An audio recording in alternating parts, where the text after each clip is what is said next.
이 아침 우리에게 주시는 하나님의 말씀 욥기서 5장입니다. 제 5장.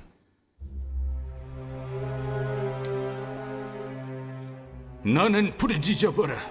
내게 응답할 자가 있겠느냐? 거룩한 자 중에 네가 누구에게로 향하겠느냐? 분노가 미련한 자를 죽이고 시기가 어리석은 자를 멸하느니라. 내가 미련한 자가 뿌리 내리는 것을 보고 그의 집을 당장에 저주하였노라. 그의 자식들은 구원에서 멀고 성문에서 억눌리나 구하는 자가 없으며, 그가 추수한 것은 줄인 자가 먹되 덫에 걸린 것도 빼앗으며, 올무가 그의 재산을 향하여 입을 벌리느니라. 재난은 티끌에서 일어나는 것이 아니며 고생은 흙에서 나는 것이 아니니라. 사람은 고생을 위하여 났으니 불꽃이 위로 날아가는 것 같으니라. 나라면 하나님을 찾겠고 내 일을 하나님께 의탁하리라. 하나님은 헤아릴 수 없이 큰 일을 행하시며 기이한 일을 셀 수 없이 행하시나니, 비를 땅에 내리시고 물을 밭에 보내시며 낮은 자를 높이 드시고 애곡하는 자를 일으키사 구원에 이르게 하시느니라. 하나님은 교활한 자의 계계를 꺾으사 그들의 손이 성공하지 못하게 하시며, 지혜로운 자가 자기의 계략에 빠지게 하시며 간교한 자의 계략을 무너뜨리시므로 그들은 낮에도 어두움을 만나고 대낮에도 더듬기를 밤과 같이 하느니라. 하나님은 가난한 자를 강한 자의 칼과 그 입에서 또한 그들의 손에서 구출하여 주시나니, 그러므로 가난한 자가 희망이 있고 악행이 스스로 입을 다무느니라. 볼지어다, 하나님께 징계받는 자에게는 복이 있나니, 그런즉 너는 전능자의 징계를 업신여기지 말지니라.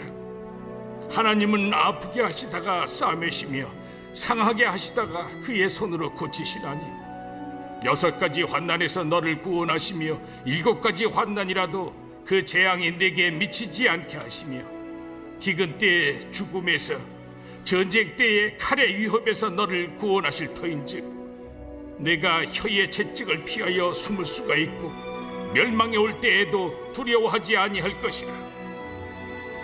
너는 멸망과 기근을 비웃으며 들짐승을 두려워하지 마라. 들에 있는 돌이 너와 언약을 맺겠고 들짐승이 너와 화목하게 살 것이니라. 내가 네 장막의 평안함을 알고 네 우리를 살펴도 잃은 것이 없을 것이며, 네 자손이 많아지며 네 후손이 땅의 풀과 같이 될 줄을 내가 알 것이라. 내가 장수하다가 무덤에 이르리니 마치 곡식단을 제때에 들어올림 같으니라. 볼지어다, 우리가 연구한 바가 이와 같으니 너는 들어보라. 그러면 네가 알리라. 아멘. 자, 엘리바스가 어제도 우리가 4장에서 엘리바스가 이제 말씀을 전하였고, 오늘도 또 욥을 가르치고 훈계하고 있는 내용입니다. 우리가 4장, 5장 이렇게 엘리바스의 이야기를 들으면서 한 가지 우리가 생각하고 있는 것은, 어제도 말씀드렸지만은 엘리바스의 말이 객관적으로 볼 때는 옳다 틀리다 다 옳은 얘기예요. 정확한 얘기고, 말이 안 되는 얘기를 한다면 욥이 저놈은 원래 저런 사람이다 생각을 할 텐데, 엘리바스의 얘기는 객관적으로 볼 때 족족이 다 옳은 이야기입니다. 그런데 사실은 엘리바스가 생각하는 욥의 환경, 욥이 지금 당하는 일들, 지금 여기에 있었던 그 벌어진 상황들은 엘리바스가 생각하고 추측한 대로 이루어진 것은 아니라는 거예요.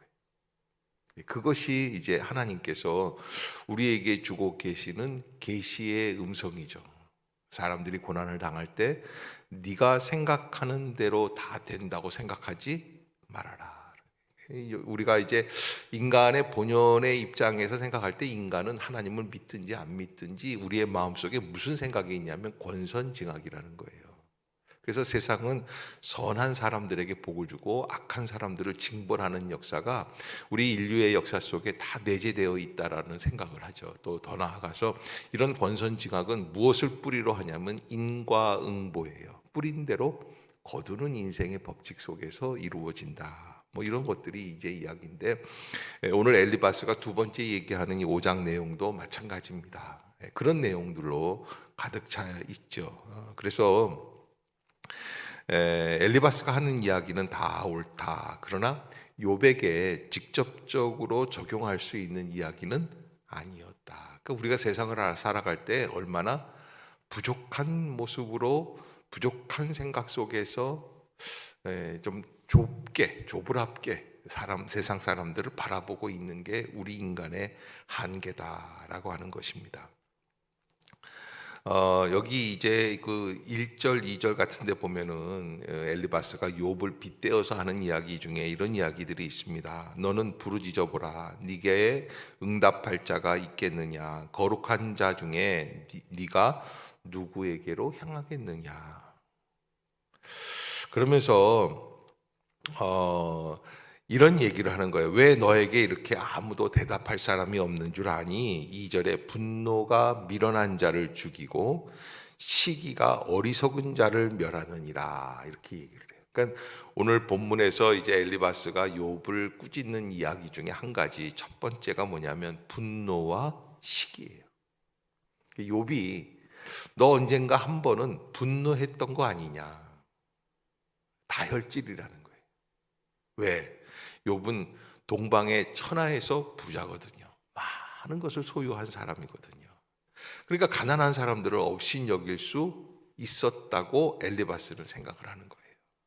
즉흥적인 화를 냈다. 또 시기가 어리석은 자를 멸한다. 그래서 사람들을 시기하고 또 더 돈이 많은 사람들, 권력이 많은 사람들을 시기하고 있었던 것은 아니냐.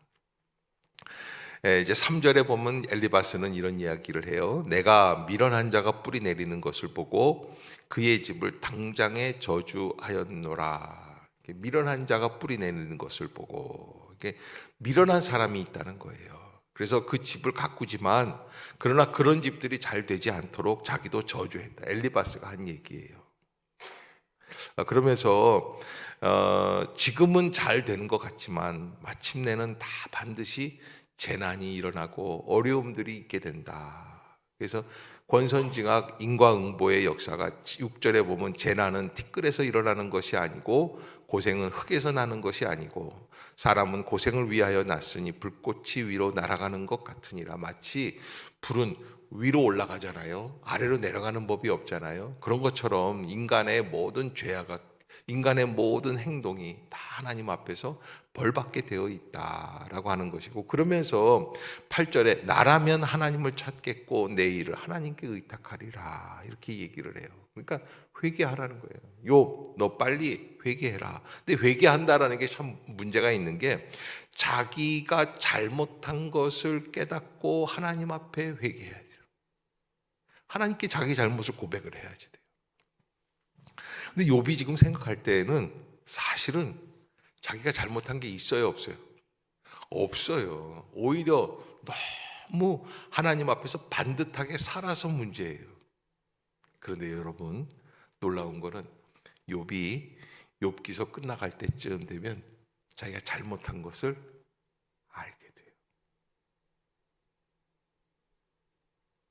인간의 이 부족함, 이게 엘리바스가 얘기하는 잘못은 아니지만 욥 안에도 자기도 모르는 사이에 자기가 옳다고 생각하는 의로움, 그 의로움은 인간적 교만으로 그의 심령에 자리 잡고 있었다. 신앙생활을 오래 하고 우리처럼 새벽기도에 나오는 분들은 다 교만이 있습니다. 제가 또 이렇게 얘기하면 여러분들은 아니 저 목사는 어떻게 돼가지고선 저렇게 우리를 교만하다고 할까. 근데 내가 나왔다는 생각이 다 강합니다. 그래서 기도를 하는 것 자체가 나의 의를, 나의 생각, 나의 방법을 관철시키는 그런 통로가 되어서는 안 된다. 하나님 앞에 겸손함으로 나오는 것이 이 새벽 기도의 승리의 방법이다. 우리 교회에서 신앙생활을 하면서 10년, 20년, 30년 여러분 30년 동안 한 교회에서 꾸준히 신앙생활을 했다라는 건 요즘같이 변화무쌍한 시대에 또 이사를 자주 가잖아요. 있을 수 없는 일이죠. 그러나 거기에서 조심해야지 될 것, 내가 했다라고 하는 생각이 강하기 시작을 할 때 하나님이 기뻐하시지 않는다는 거예요. 그래서 우리는 신앙생활의 진정한 하나님의 기쁨은 무엇인지를 잘 묵상할 수 있는 은혜가 있어야지 된다. 엘리바스는 지금 자기가 가지고 있는 지혜를 가지고 욥을 계속해서 이제 권면한다, 훈계하는 거예요. 엘리바스 같은 성격은 큰아들, 맏아들, 여자들 중에서는 큰 누나, 맏딸들이 포스가 있지 않습니까? 네, 동생들 탁 데리고 다니면서 야, 너 똑바로 해, 너 이렇게 해, 이게 자기가 진두지휘하는 게 있잖아요. 그런데 그런 엘리바스의 성격인데 이런 성격, 저도 맏아들이지만은 이런 성격이 굉장히 어려움을 당할 수 있다. 그래서 가능하면 우리가 하나님의 은혜의 관점으로 돌아가는 것, 그것이 필요하다라고 하는 것.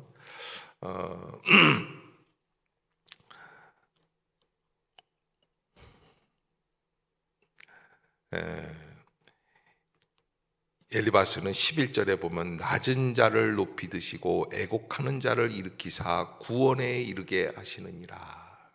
얼마나 이 문장 자체로는 얼마나 좋습니까?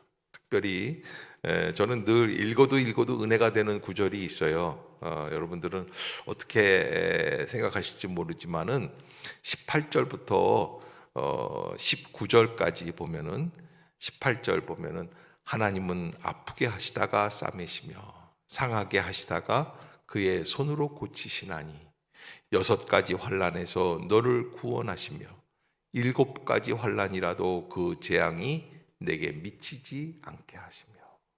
여러분 욥기에 나오는 여러 명언들이 있습니다. 아주 황금 같은 구절들이 있어요.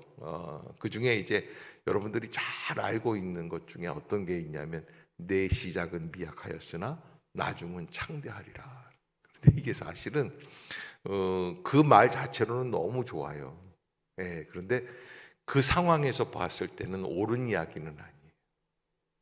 여기도 오늘 본문에도 이 18절 19절을 보면은 하나님은 아프게 하시다가 싸매시고 상하게 하시다가 그의 손으로 고치신다. 호세아가 우리에게 하시는 말씀이랑 비슷한 맥락의 말씀인데 이 맥락에서는 사실은 합당한 이야기는 아니다라고 하는 것을 우리가 기억을 해봐야지 돼요. 그러니까 아주 아름다운 말, 멋있는 말씀이라도 이건 인간적인 생각이지 인간적인 언어로 인간적인 생각으로는 하나님의 초월적 은혜에 닿을 수가 있다 없다? 없다는 거예요. 그래서 십자가 앞에서 또 하나님의 구원의 섭리 앞에서 우리는 절대 겸손하는 것이 살 길이다. 그래서 뭘 좀 아는 체를 하고 싶은, 그래서 이 목회자의 비극이 있는 거예요. 목회자는 어디서든지 설교를 해야 되잖아요. 좀 아는 것처럼 얘기를 해야 되잖아요. 이게 참 한계고 부족하고 연약한 일이고 비극 중에 비극인데, 그래서 우리 보고 예수님은 뭐라 그러냐면 너희는 다 선생이 되려고 하지 말라고 하는 거예요. 그럼에도 불구하고 우리는 아는 체 하고 싶습니까? 안 하고 싶습니까? 솔직히 한번 얘기해 봅시다. 그렇지 않습니까? 우리가 신앙생활을 오래 하다 보면 야, 이거는 뭐 이렇고 저렇고 성경에도 이렇고 목사님도 이렇게 말씀하시고 이런 거 아니야? 하고 다 이게 촉촉촉촉 아는 체 하고 싶은데, 사실은 제가 어제도 말씀드렸지만은 이 친구들의 이 엘리바스의 이 위로, 이게 위로가 아니잖아요. 그러니까 인간은 위로를 한다고 하면서 위로가 아닌 독설을 하는 그런 상황이 될 때가 많다. 그래서 인간의 위로는 너무나 한계가 있고 인간은 절대 위로자가 될 수가 없다. 특히 상당했을 때 그 아픔을 누가 위로할 수 있겠습니까? 그래서 기도하는 건데 우리가 하나님 앞에서 슬픔을 당한 사람들, 고난을 당하는 사람들 함부로 말하지 말고, 또 사실은 욥도 마찬가지죠. 욥의 그 환난 속에서 욥을 제일 괴롭게 하는 사람들이 누구예요? 욥의 부인이에요. 그렇죠? 주시는 이도 여호와시요 도로 취하시는 이도 여호와시다. 그렇게 얘기하니까 뭐라 그래? 하나님을 저주하고 죽어. 여러분, 이게 가장 가슴 아프게 하고 그 욥을 정말 잘한다고 생각하는 부인이 욥을 알아요, 몰라요? 몰라요. 부인도 모르는 것이 인간의 상황이에요. 그러니까 여러분, 우리가 남편한테도 흔히도 그런 여자분들이 하는 얘기가 흔히 그거예요. 당신은 내 마음을 알아 몰라. 왜 불쌍한 남편한테 그러냐고요.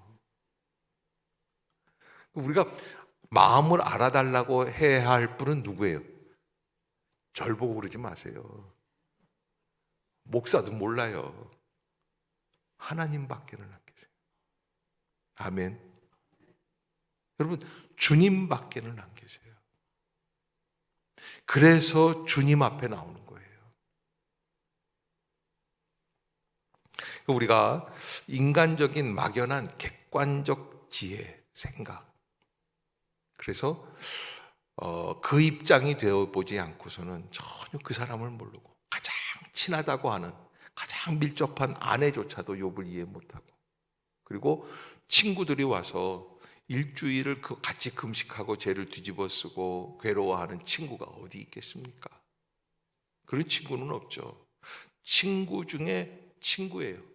그러나 그런 친구일지라도 욥을 이해할 수가 없다는 거예요. 그러니 여러분, 우리가 어려움을 당할 때에 사람에게 위로받으려고 생각하는 것은 어쩌면 어리석은 생각입니다. 특히 주의 길을 갈 때에도 마찬가지입니다. 우리 교회 사역하시는 우리 박정환 전사님이 다음 주에 안수를 받거든요. 우리가 좀 같이 가서 그날 좀 위로하고 격려했으면 좋겠는데, 목사 안수는 축하하는 게 아니에요. 우리는 보통 안수 뭐 이렇게 하는데, 안수 받는 건 축하하는 게, 왜? 이건 아무도 이해할 수가 없어요. 하나님이 그를 다루시는. 그래서 내가 안수를 앞두고 항상 하는 얘기가 지금이라도 늦지 않았으니 포기하시오 하는 이야기가 그런 의미예요. 하나님, 우리가 이 안수를 받든지 안 받든지, 우리가 주의 일을 할 때에 구역장을 한다든지 교사를 한다든지 어느 영역에 있어서 뭔가 주님의 일을 한 귀퉁이를 붙잡고 할 때에 사람에게 위로받으려고 하는 것 자체는 매우 어리석은 일입니다. 그리고 내 마음을 그 사람에게 자꾸 표현해서 내가 얼마나 힘들다라는 얘기를 하고 싶은 것도, 그것도 어리석은 일입니다. 왜? 이 맥락 자체가 사람은 이해할 수 없게 돼 있어요. 그래서 신에게 나가는 거예요. 그래서 하나님께 기도하는 거예요. 그러나 제가 이렇게 얘기했다고 아픔을 당하는 사람한테 어이, 교회나 나가. 사람은 너를 위로할 수가 없어. 이건 또 기회요, 아니에요? 아니에요. 여러분, 우리가 최선을 다해서 겸손한 마음으로 그를 축복하고 격려해주고. 왜? 조심해야지 되니까. 욥의 친구처럼 친구 오브 더 친구죠. 친구 중에 친구예요. 이런 사람들이 없는데도 이들도 위로할 수가 없었는데 나는 조심해야겠구나 하면서 그 사람들을 위로해주고, 말을 안 하는 게 좋아. 말을 아끼는 게 좋아. 어떤 사람들은 자기가 지극히 겸손한 걸 얘기하려고 그냥 돌리고 또 돌려서 얘기하는데 다 알아요. 다 느껴요. 그래서 이 엘리바스가 일주일 동안 참다가 하는 얘기가 욥에게는, 그래서 또 내일은 또 뭔 얘기냐면 이 이틀 동안 한 엘리바스의 얘기에 욥이 또 자기가 얘기하는 거예요. 그러니까 욥도 참 대단한 게, 친구들이 뭐라고 얘기를 하면 알았어 그냥 그렇게 하는 게 아니라 꼬박꼬박 다 얘기를 해요. 그러니까 이게 길어지는 거예요. 이게 40장 넘게 계속 두 사람이서 그냥 이 네 사람이서 계속 얘기하는 게 그냥 계속 그러니까 이게 참 어려운 일이. 누구 한 사람이 좀 멈춰야지 되는데 근데 맨 마지막에 하나님께서 나타나실 때 욥이 깨달아요. 그래서 우리 인생의 모든 답은 어디에 있다? 하나님 앞에 있다. 제가 아무리 설교를 잘해도요, 우리 교회에서 막 교만하고 알아보고 사람들을 막 판단하고 정죄하려고 그 사람을 멈출 수가 없어요. 그걸 하려고 하는 목사 자체가 교만한 거예요. 저도 기도할 뿐이에요. 그런데 하나님 앞에 서면, 하나님을 만나게 되면, 그러면 그 병이 고쳐져요. 그래서 하나님을 만나야 돼요. 저는 새벽 기도를 통해서 욥은 어떤 방법으로 하나님을 만났습니까? 엄청난 비극적인 맥락에서 만났어요. 저는 말씀을 듣다가 만나는 심령들. 그래서 어떤 사람이 지혜로우냐? 저 목사님의 야트막한 설교에 저는 복싹 은혜를 받기를 원합니다. 그 얼마나 지혜로운 거예요. 어떤 분들은 목사가 설교를 잘하느냐 못하느냐 끝까지 판단하고 싶은 사람들, 그건 진짜 어리석은 거예요. 저 설교에 내가 은혜 받기를 원합니다. 거기에서 하나님을 만나고, 그래서 은혜 가운데 살 길이 열린다면 그것만큼 지혜로운 일이 없겠다. 아무튼 인간은 인간을 철저하게 이해하기는 어렵다라는 것이 오늘 결론이고, 어제도 말씀드린 것처럼 세상적인 보편적 지혜와 상식을 가지고는 이런 초월적인 은혜와 섭리에는 적용하기가 어렵다. 그래서 하나님은 결론적으로 우리에게 다른 사람들의 어려움과 불행에 대해서 함부로 말하거나 이야기하지 말도록 해라. 우크라이나 전쟁이 계속 지금 깊어가고 있습니다. 지금 들려오는 소식들도 너무 비참한 이야기들이 많이 있습니다. 이 전쟁이 가지고 있는, 전쟁에서 맥락에서 가지고 오는 비극들이 이 우크라이나 전쟁에서 다 드러납니다. 가족의 분리, 성적인 학대, 폭행, 사람들의 죽음, 집단 사살, 뭐 이런 어려움들. 특히 이제 이 러시아는 작은 핵무기라도, 작은 사이즈의 핵무기라도, 그런데 여러분 그 핵무기를 쓰려고 하는데 미국은 말을 못해요. 왜? 미국도 썼어요, 안 썼어요? 일본에다가 썼어요. 이게 너무너무 진짜 이 인간의 세상 속에서는 절대적인 선이 있을 수가 없거든요.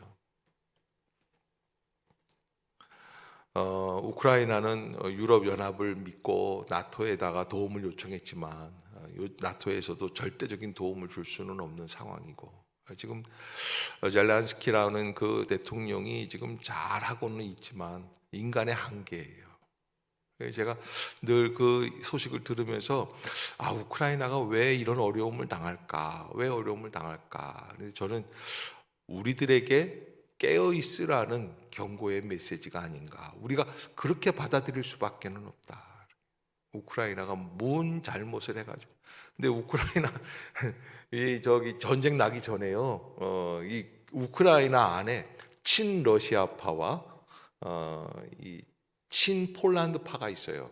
우크라이나 안에도 이게 동서로 나뉘어져 있는 그게 있어요. 그래가지고 영상 같은 거 보면요, 아주 유명한 영상이 있어요. 우크라이나 국회의원들하고 기자하고 뭐 방송국에서 토론하다가 주먹으로 국회의원 막 때리고 서로 이렇게 상처가 나가지고서는 그 사람들 정말 다혈질이에요. 어떻게 그 방송에서 그렇게 주먹질을 하는지. 하여간 뭐 우리나라도 뭐 국회에서 다 그러니까. 그런데 하여간 좀 어처구니 없는 일들이 벌어지는 땅이다라는 생각을 하고, 조심해야지 된다.